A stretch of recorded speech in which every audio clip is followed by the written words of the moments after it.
Welcome to Married to Movies. Industry insiders John Russell and Tracy Kring live and work happily in cinematrimony. They're sharing behind-the-scenes adventures of writing, producing, and appreciating films. Good morning, babe, again. Good morning, babe, again. I didn't turn on the camera. It's the No Kings Rally. Yeah, so I'm putting you on a bus. You're putting on a bus, so we don't have to worry about that. I'm not driving in that shit. No, not going to drive in that. I just hope everything's okay. I hope that nothing untoward happens. We live in a time where crazy shit happens, man. New York City doesn't have any troops in it, right? No. Everything will probably be fine in New York City because New York City actually supports its citizens. I was a little fucking offended. Oh, wait, who are you offended by? As a New Yorker, I mean, I've been here for like 12 years. Right. No, 15 years. So that counts. I've been here for 15 years. Wait. I know where you're going here. You're offended that Trump did not send troops here? Yeah, it's like, what is that movie where the little kid's upset that his dad didn't molest him? What's that kid? What's that movie? Wait a second. When he finds out that his dad's a pedophile, he's like, why didn't you ever want to have sex with me? Oh my God. What is that? The movie you're referring to is Happiness. Happiness. Yes. It's like Happiness. Todd Solondz. Okay. It is nothing like that. It is nothing like that. It is because I apologize that you brought that up. They said, I saw them on the news. They said, he sent troops to the 3 biggest cities in the United States. Well, yes. But he knows that he's not welcome here. Excuse me. And he's not welcome there either. Is there a bigger city? We are bigger than Chicago. Of course. Yes. Are we bigger than LA? Yes, absolutely. What the fuck are you talking about? That's so offensive. I understand. Well, I asked my Republican friends, I'm not an illegal immigrant. There's no such thing as Antifa. And no, I do not support Hamas. I support people not being murdered. That's what I support. As a human being on this planet, understanding that we're really all the same. We are. And we really are all here. And if anything happens to here, we all suffer. We all love our children. Okay. Looking at the people who they're like, oh, there's a ceasefire. I should get the Nobel Peace Prize. And you see all of these roads full of people with like mattresses on top of pickup trucks and they're headed back. Where are they going? I don't know. No, but this is what I think really happened. What really happened is, there's a ceasefire. Everybody could go home. Get the hell out of here so we're not having to put you in these camps and man these camps secure these camps anymore. That's probably true. Get the fuck out of here. Right. Go back if that's what you want to do. And then people are going to arrive to rubble. It's like a new Trail of Tears. It is exactly that's what it is. What you would imagine. And like coming from where I live, around the Soddy Daisy area of Tennessee, right? Which everybody always thinks is a funny word. There's like up on the mountain when you go to see my family, there's like, this is the Trail of Tears. And you're just like, why did we do that? Why? You want to talk about rebranding. What the Israeli government did was rebranding. They started to basically say that Gaza was Hamas. Gaza, the land, was Hamas. So whoever's on the land is Hamas. That's kind of the scary thing about the way that they are villainizing Democrats, progressives, liberals. Yes. This whole political horseshoe thing I've been introduced to, this whole idea of, you've got the left and you've got the right, and then people go extreme left and extreme right, and they end up on the bend. Right next to each other. They end up on the bend of the horseshoe, and they end up sometimes tipping into what they actually wouldn't believe. I have friends. You're so liberal, you're conservative. Exactly. I have friends who call themselves libertarians, and they believe the most conservative thing you can possibly imagine. You have to do it in moderation. It's true. Isn't that like in the Bible? Like do everything in moderation. Do everything in moderation. The Apostle Paul. I'm not moderately angry about this whole we don't have troops in New York City thing, though. I'm very angry. Try us, motherfucker. Try us. Speaking of New York City, we had something kind of crazy happen. I got a text message from a friend who runs a very big production house. On Tuesday morning. And he was having a script reading where they do a live reading of his script. on Thursday table night. read. Yeah, table read. Thank Now, you. That's what it's called. They table have read. been planning this for months. He brought this Yes. up months ago. He did. Well, he and I talked about like maybe we could do a shared reading where we'll read my script and we'll read yours. Right. But we heard nothing else about it Right. until. Well, he went to Venice. And while he was in Venice, his people planned this. And you told me about it, and I said, Hell no. hell no. Hell no. No. We won't go. That's what you No, said. I have like 2 days, literally Yeah. 2 days No, to put this together. Nothing. We had I have no. nothing. And it's going to take a lot of time. It's going to take a lot of effort. It's going to take a lot of energy. I wish I had the little candy bags that you made, which were so cute. That you didn't want me to make. I didn't That say- you were I not supportive didn't at say- all. What do you mean I You go, wasn't oh, so- you're going so over the top. I with this. said you were going I over the said- top. Okay, Yes. look, I said, no, we have to stop and get waters. Yes. Because you can't invite people somewhere and not give them like a snack and a water. Okay. And you were like, why do we have to give people water? Oh, I'm well, like, I'm just are saying. you kidding me? We had not gotten the waters, and then it was like we had the candy already. I was like, you are a heathen. And then we met, and she made little programs. I made a little program. They look like tracks, old chick tracks is what Well, they look like. Nobody knows adorable. what that is. A chick track is like a tiny little comic Little book magazine. that says you're going to hell. Yes, but I want, as a thank you to our actors and as a way for people to reach out and connect This with is us, true. what else are you going to give them? You put so much effort in. It was so cute. It was adorable. I had the help of a really great friend named Pamela Kramer. Shout out to her, who has a class of horror movie actors. That's great. They learn how to act in horror movies. They were all amazing. Yeah, it was Song of the Damned. Song of the Damned. We had some friends come, and then the second day of prep, you just worked on inviting people. Worked on a crowd. Worked And on honestly, a little bit of an audience. A lot of people wanted to come that couldn't because it was so short notice. Yeah, exactly. But Woodstock Film Festival was going on at the same time. A lot of a people were lot at of our that. friends and stuff. But what did happen, which I thought was really a learning experience for me, is that by putting it out there to, I don't know, like 50 or 100 people that I contacted, I became like, when they contact me and say, I'm sorry I couldn't come, but let me know next time, or let's get together, or let's stay more in contact. Mhm. And all of a sudden, it's like you refreshed your whole network. Well, I think that's the point of things like, let's say, crowdfunding campaigns. Mhm.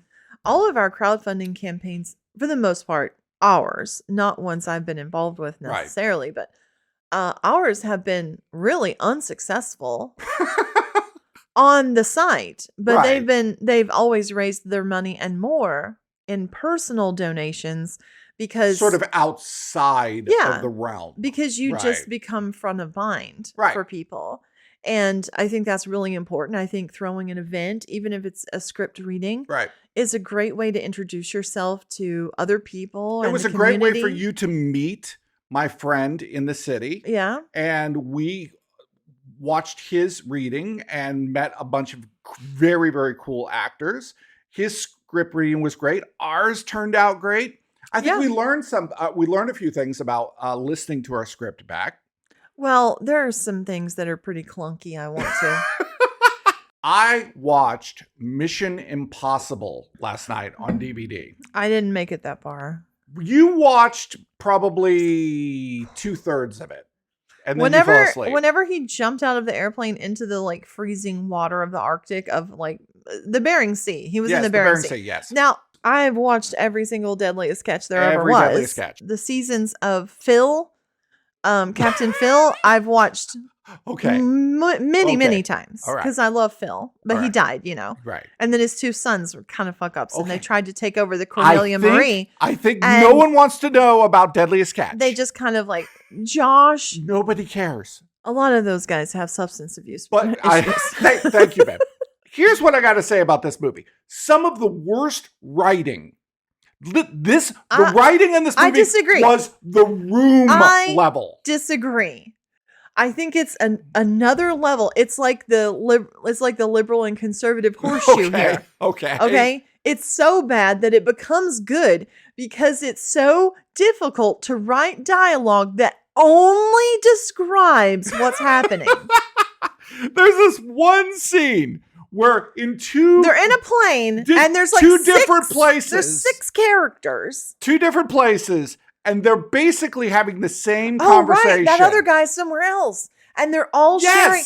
It's like one monologue that everybody gets assigned a line to. Oh my God. And the other fucking thing about it was like an old Happy Days clip show. It was like they were showing, hey, remember when this happened? That's right. Hey, Fonzie, do you remember when you lost your leather jacket? Yes. Yeah, and then show the clip. I mean, oh my God. Remember when Joni met Chachi? Oh, Jesus Christ. It was so weird. There was this one point, I don't know if you were awake for it, where these like joint chiefs were all like at a table and they had a file and they were flipping through and they were saying all of the crazy shit Ethan Hunt had done over the course of all the films. You mean this is the guy that got the knock list? The guy that blew up the Kremlin? The guy who... I felt so bad for these actors. Do you remember there was a show Vampire Diaries? and I loved watching the first 10 minutes of that show because the first 10 minutes was always a recap of everything that happened in the last episode. Right. But it would be described by like a character. That's right. So the first scene of every show would be like, oh my God, Elena, like, whatever happened to like Stefan and his brother fighting, and then they fought that guy, and then like all of these spells got cast, and then you turned into a frog, and then like now you're a human again. How'd that go? What I don't understand is that the initial Mission Impossible, directed by Brian De Palma, by the way. What the fuck? Fuck. How awesome was that? Brian De Palma? Brian De Palma directed the first Mission Impossible. Just bring out the big guns. Just amazing. The third Mission Impossible with Philip Seymour Hoffman. Okay, which they also... Is that the one where he like goes like this? Yeah. Like on where he also had a sweat drop? They had motherfucking clips of... Okay. Oh my God. Like, I swear to God, there must have been 25 clips in this Mission Impossible movie. These movies are good. These movies are good. Well, they used to be good. I don't understand how you let this happen. What about South Park? There were so many but the whole jokes. Peter Thiel thing. There were so many jokes in that South Park. So funny. And I think that they have... Peter Thiel, I know a lot about the Antichrist. Okay. The last season, though, this was actually... This episode is the first episode of the 28th season. Right.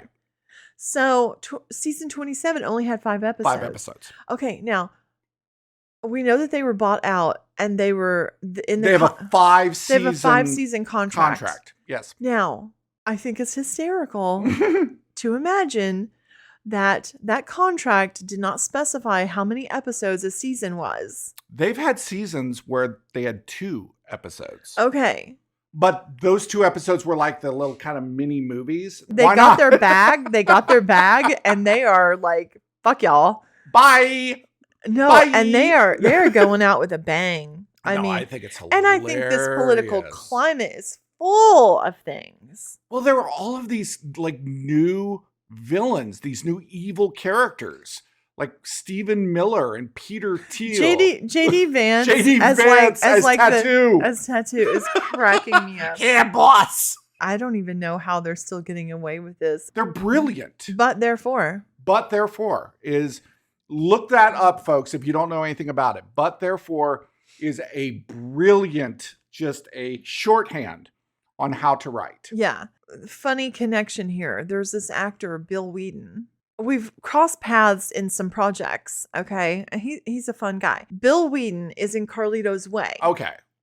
And he's got this very specific outfit on. Okay. And it has this very specific look.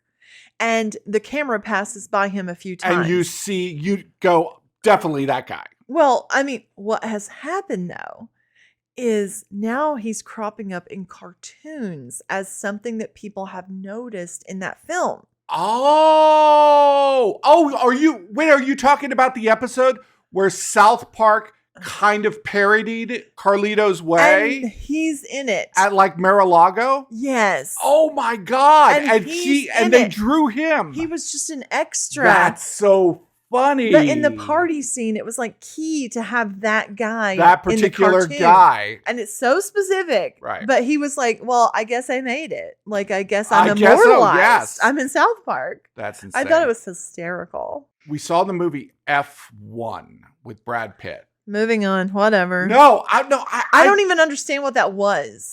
What was that? I mean, it literally, I felt like Brad Pitt could have been like anesthetized with like curare in the neck. All he had to do was like. And could have done that whole movie. Yeah. It was just nothing. Yeah. Let's do it. All the characters. I thought Days of Thunder was like Citizen Kane compared to this movie. Days of Thunder has a lot of things going on. You know, it's got the old guy and the rivalry. And they had a lot of the same things. They had the crash. And they had romance. They had the romance in this. This movie was just not good. It was like surgical gauze. It was so antiseptic. It was terrible. So bland. I hated it. I mean, the racing, I guess, was okay. Okay, I guess it was very real-ish. I guess it just kind of made me think Formula One racing is like, wow, so it's just about why are people doing this? Cheating and what your tires are. It really all comes down to tires. It comes down to, okay, are we wearing the hard tires or the soft tires? Are the tires warm? This was the big drama. How warm are your tires? Somebody sit on the tires and get them warm. Exactly. Rub those tires. Get them warm.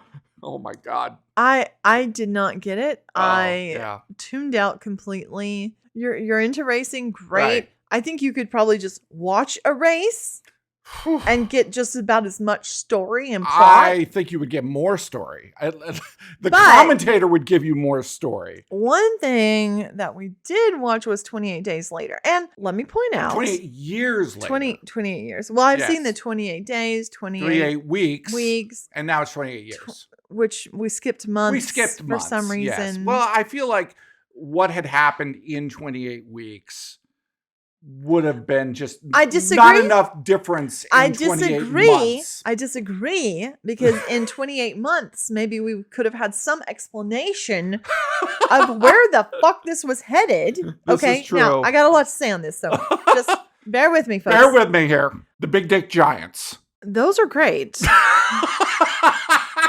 I'm totally into that.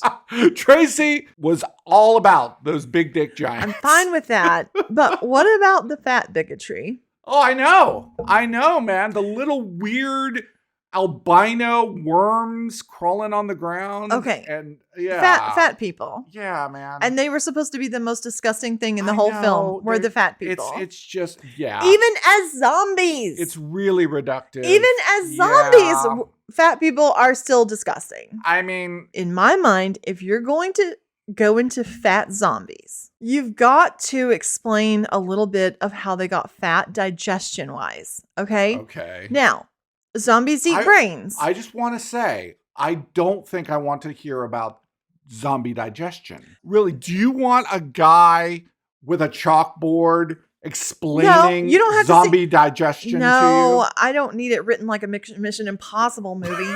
I just need to see what's going on. Okay? Okay. I need to see. What about zombie poop? This is my problem. If you have zombies and they've gotten fat, right? Brains, I mean, they are caloric. Okay. There's a lot of fat in there. Okay. Right? Sure. But normally, all the zombies that we've seen up to now, they've been like very fast moving. Right. They're probably using up all of the fat that they have eaten out of brains and other things that they're eating. Mm-hmm. Pretty lean meats and this high calorie brain. Right. So if you stop running, I could see how you might get fat. But are zombies digesting, which suggests life? And if they're digesting, they are shitting. Well, look. And are they shitting like mice? They had a or are they baby. shitting like squatting? They had a baby, so there is life. You can't tell me there are fat zombies and not show me like zombies walking around with just poop coming out of their butts. I don't want to see that. That's not the problem, okay? The problem is... Are they squatting in the woods? There was so much lore. Where did these giant things come from? I don't understand. They did say something about that. What? They said it had to do with steroids. They said Where did the steroids come from? The steroids came from the virus. Huh? And how did he have sperm that were alive? I know. And was he a zombie? I know. Or was he he's a new monster? I know, man. I know. In the Bible, there's giants. The Ralph Fiennes part was really cool. You could have had like an ultra religious sect, right? That maybe worshipped the giants because they were like biblical. I don't know, man. These movies are just not good. It's turned into just a straight up video game. It's not. It's just a straight up video game now. It's just not good. I mean, gorgeous. That one shot of him, the giant chasing him with the galaxy in the background. The opening shot of the frickin' running through the water with that giant coming out. That was unbelievable. I was terrified. That was an amazing shot. Absolutely. I was like, oh no, I can't handle this movie. But then was this Guy Ritchie? Who made this movie? No. Why did it look like a Guy Ritchie movie? It's Danny Boyle, babe. Okay, but he was doing edits and tricks like a Guy Ritchie film. Well, there were there was actually I found it more like Oliver Stone, where he was cutting in other like. No, I'm talking about the fast stuff. No, I'm talking about that was like a Ken Russell. Yeah. No, I'm talking about like the fast stuff. When things like no, that was Danny Boyle. No, that was Guy Ritchie. No, but Danny Boyle did that on things like Trainspotting and things like that because of it's so he's the origination of that then? I don't know if he's the origination of that, but I think that is very much in a Danny Boyle style. He always uses the crappiest technology of the day. Lowest technology of its day. What I don't respect is you listening to AI music, Tracy. Sorry. You're listening to AI music and you're showing me AI music. Recently, I found Careless Whisper made as a soul cover.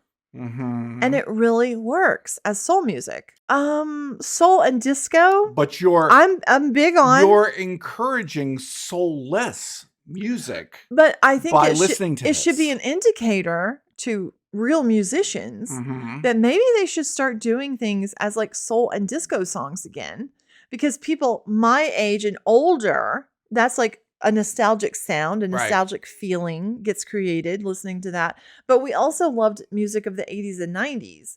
So when you take like Black Hole Sun or something and then you make it like a disco cover. That actually is a thing that you can find like on Spotify. Like there's a band called Shishi that sounds straight up like it's out of like 1978. You played for me a soul cover of Heart-Shaped Box by That was Nirvana. pretty hysterical. It was terrible. Okay, I really like Don't Forget About Me. Simple Minds. I got a real complaint. I mean, it was bad. It was really bad. But the one of Simple Minds, Don't You Forget About Me. That one was really good. That one was pretty good. That one was really good. I think just on principle, I don't think we should be listening to AI music, babe. Okay, there's a girl on TikTok and her mother's a total asshole and she leaves her really long voice messages because she will not answer her calls. Yes. And this woman, this daughter has plugged them into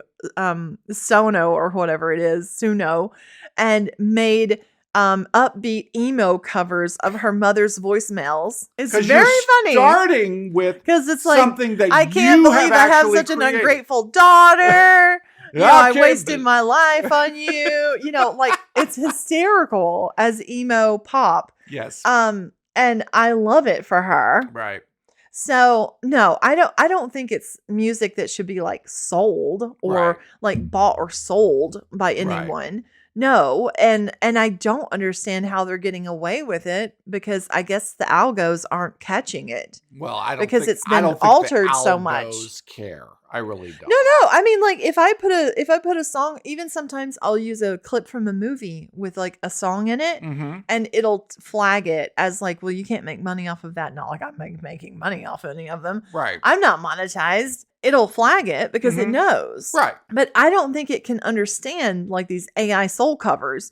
And who knows, with AI, they might be able to write some kind of code in there where the algos wouldn't be able to see it. As long as it contains some form of human art, okay? The fact that she is using her mother's nasty messages to her, which I think it's pretty, problematic that she has so many nasty messages that she can actually create an entire album. No, she made a whole album.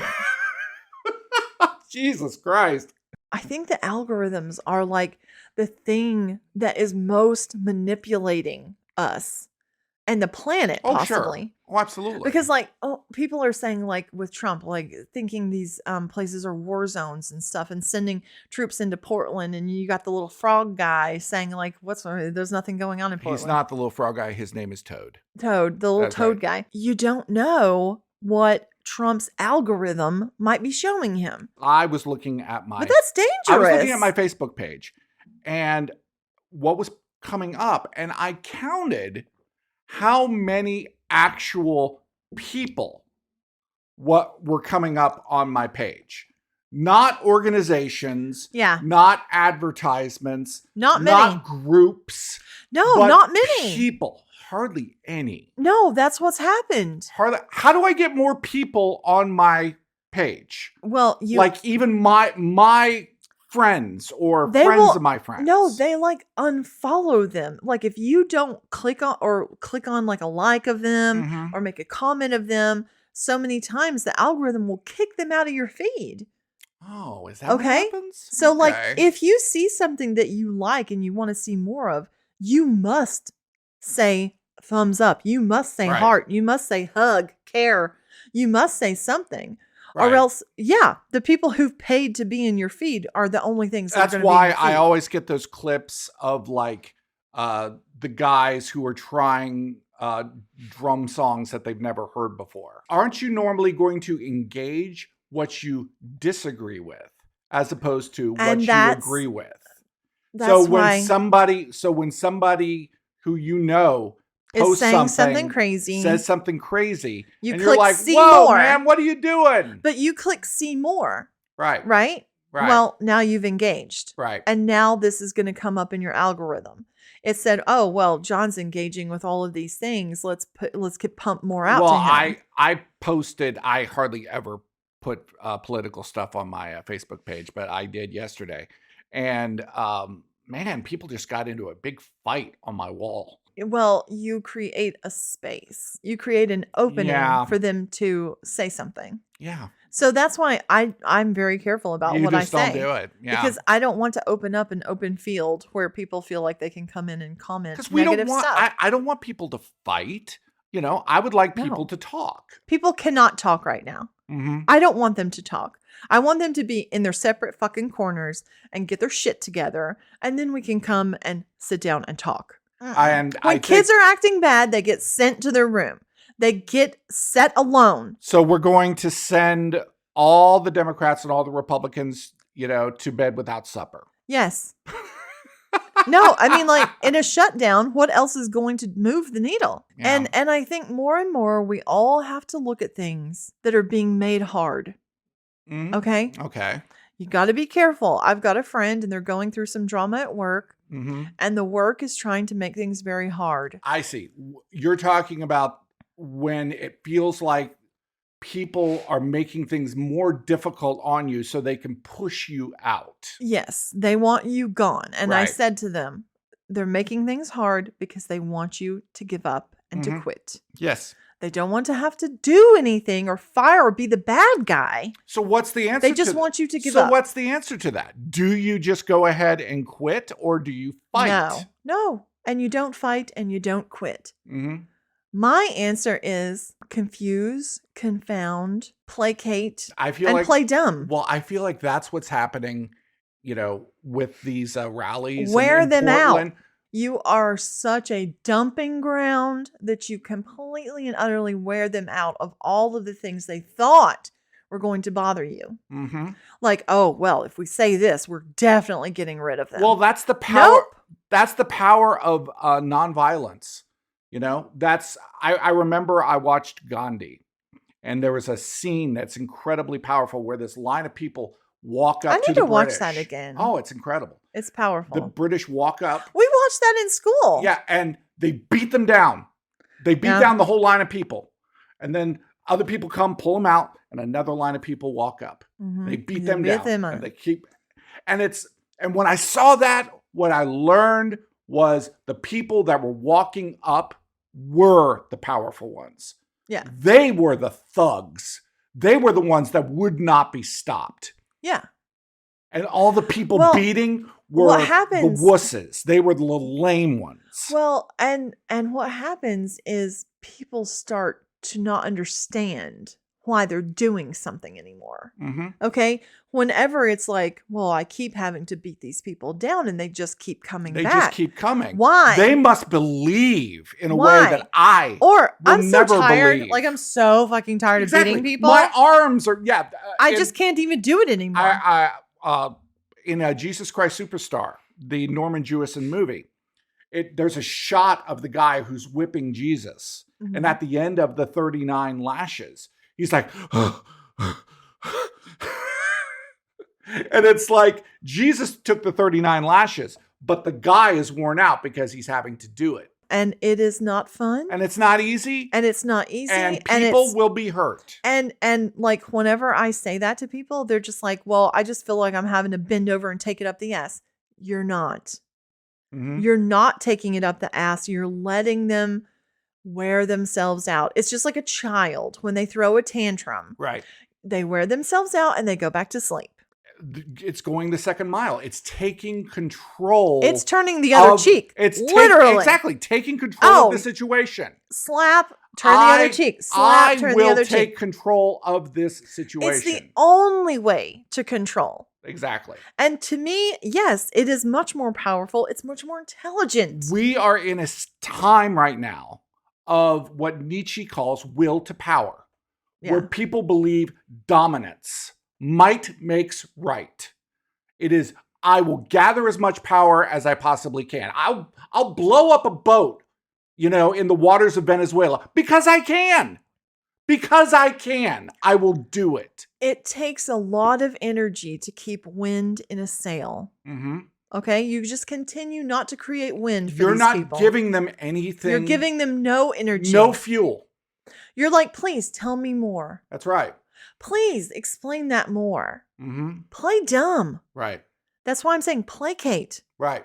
Play stupid. Confuse them. Confound them. Right. Let them dump it all out. Get it all out, buddy. Mm-hmm. Okay? And then they got nothing. Right. They couldn't get rid of you. And you're still there. Because you're not going to fight with them. And you know them now. Right.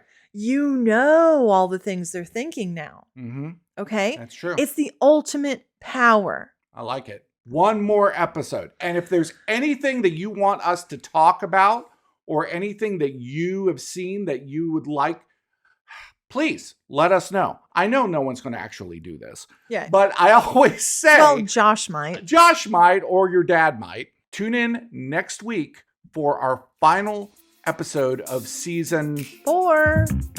It's hard not to get romantic about movies. Thanks for listening to Married to Movies.